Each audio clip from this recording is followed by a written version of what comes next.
Hello everyone, welcome to Kishwar's Picks Week 3 edition. Now, quick recap of last week. I went 8 and 8 with my picks, which is not that great in playing 500. It was a lot of parity in the NFL last week, and again, that saying any given Sunday was definitely in play last week. With all that being said, the Jets had a great game. Very happy with that. Their offense actually showed up for once.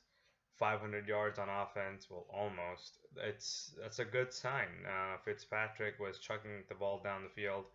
It was a sight to see. I definitely wasn't expecting that, and hopefully they can keep the momentum going into Kansas City.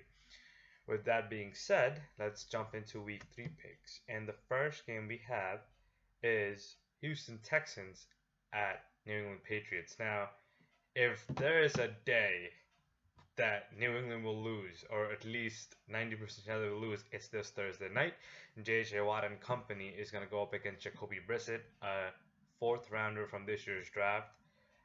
If Belichick had a week to prepare for this game, I would have given New England a shot.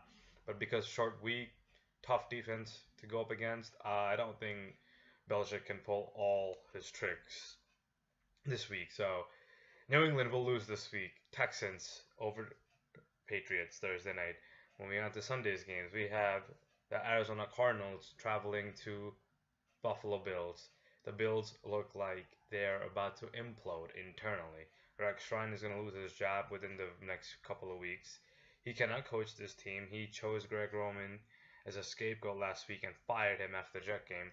In fact, where his defense is the one who gave up all that yardage. His offense was fine. However, Rex being Rex, we suffered as Jeff fans his coaching tenure the last about 5-6 years. So Buffalo, that's your problem now. Cardinals all over the Bills. Next game we have, this is a good one. We have the Denver Broncos traveling to Cincinnati Bengals. Broncos finally going on the road. Trevor Siemian, don't trust him on the road. Cincinnati Bengals coming off a loss against Pittsburgh.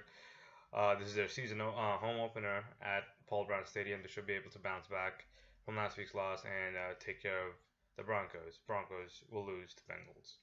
Moving on to the Cleveland Browns at Miami Dolphins. Home opener for Miami Dolphins. The stadium changed its name again. Now it's called the Hard Rock Stadium. I'm pretty sure Miami has gone through about 5-6 names over the last decade with that stadium. Ryan Tannehill should have a field day with this Browns defense. Cody Kessler is starting for them. This is the fifth starting quarterback in the last 5 games for Cleveland Browns. It's that franchise in a disarray, and the Browns fans should boycott this team because they don't deserve it. As much as it hurts for me to say this, but Dolphins will run all over the Browns.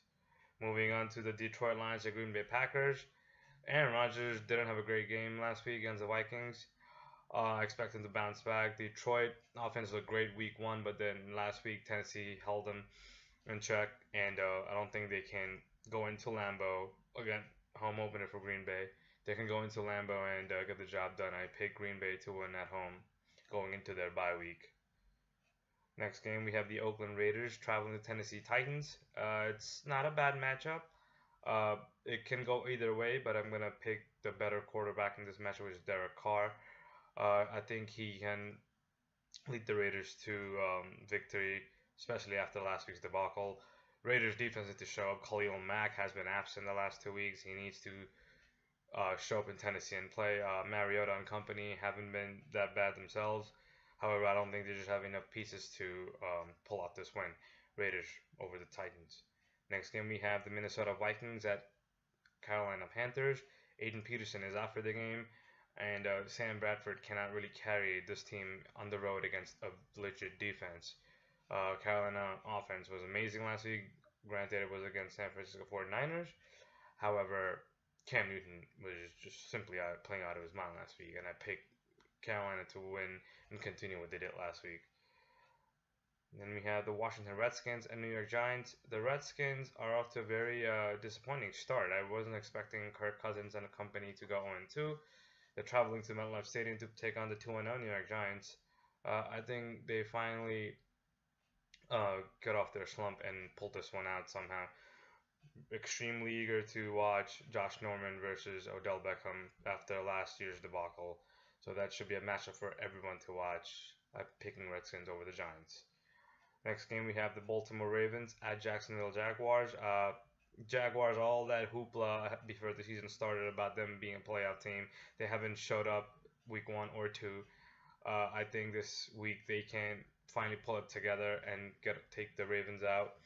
The Ravens last week started the game really poorly, and because they were playing the Browns, they were able to pull it out at the end. But Jaguars, if they can get a 3 touchdown lead like last week, they can hold on to the victory simply because they won't implode like the Browns. Jaguars over Ravens. Next game, we went to 4 o'clock games. We have the Los Angeles Rams at Tampa Bay Buccaneers. Rams still haven't scored an offensive touchdown, which is pretty offensive to the league. You're in a passing league, you're in an offensive league, and you can't put up points. Well, they kicked 3 field goals last week, but they still beat the Seahawks, which is still a shock to me, but they pulled it off, and now they're traveling cross country to play Tampa Bay. Jameis Winston had a horrible game last week, and I believe he bounces back this week. Bucks over Rams. Next game, we have San Francisco 49ers at Seattle Seahawks. Hawks are just not themselves so far this year.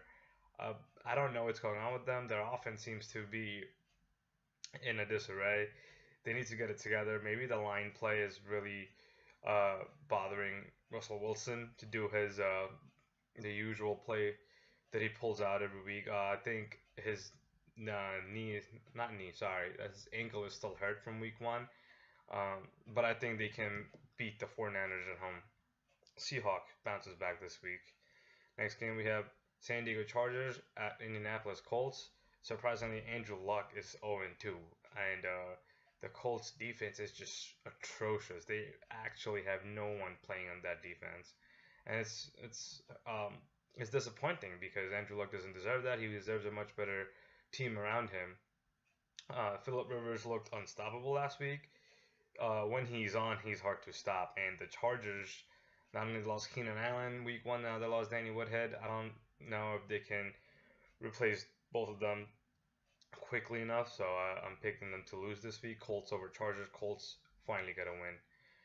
Next game we have the New York Jets traveling at Arrowhead Stadium in Kansas City taking on the Chiefs. I was supposed to go to this game, however, I won't be able to make it. This is going to be a great game. Chiefs didn't look so good last week. On the other hand, Jets offense exploded, which was a beautiful sight to see. Our secondary needs major tune-up. Revis, yeah, he lost a step, but he can't let Macklin run wild on him. That would be an embarrassment. All that Revis Allen being over talk will come up again. I still think he is a very good player, just not the same Revis we were used to. Jamal Charles should be back for this game. However, the Jets' front seven is almost impossible to run against. Matt Forte has been an amazing addition for our offense, and with all that, I think the New York Jets will be successful in Kansas City and beat the Chiefs. Next game, we have the Pittsburgh Steelers and Philadelphia Eagles. Carson Wentz has been an amazing surprise. It's a feel-good story. He's from North Dakota State. There's not many quarterbacks or players playing in the NFL from that FCS school, so it was great to see him win last night. I think he will finally come to realize to see what an NFL team looks like, because the first week he played the Browns, and last night he played the Bears, so now he plays the Steelers, which is a legit team. Ben Roethlisberger and company will light them up as usual. As much as I would like to see a close contest, I think Steelers romp over Eagles. Next game, we're moving on to Sunday Night Football. We have the atrocious Chicago Bears against Dallas Cowboys. Dak Prescott is not that bad after all. He's been doing pretty good the last 2 weeks. I expect him to continue against this horrible Bears team. Jay Cutler should not be in the NFL. I'm sorry. I'm done with this guy after watching him play last night. He just simply doesn't care. He doesn't have the heart. When you have a player from the PUP list going after you when you throw an into and you still don't, just doesn't phase him. Nothing phases him. And it's really annoying to see someone like that getting paid millions of dollars and simply doesn't give a rap. The Bears need major tune-up in that franchise. Cowboys will beat them on Sunday night. Moving on to Monday Night Football, we'll have Atlanta Falcons traveling to the Dome to face the New Orleans Saints. Fun fact, this game is also going head-to-head against our first debate of the presidential race this year. So should be a nice ratings war. Matt Ryan versus Drew Brees, definitely entertaining. Always is high scoring game. Both defenses are pretty depleted. I believe Saints will pull this one out at home. Atlanta coming off a good victory against the Raiders. Saints are 0-2, just like Andrew Luck. Drew Brees shouldn't be 0-2, and I think he bounces back. He gets the Saints' first victory of this season. And that's it for week 3. Again, like, subscribe, comment, please. If you think there's anything I need to work on, definitely let me know. And I will see you next week. Hopefully, I don't go 500 again in week 3. Good night.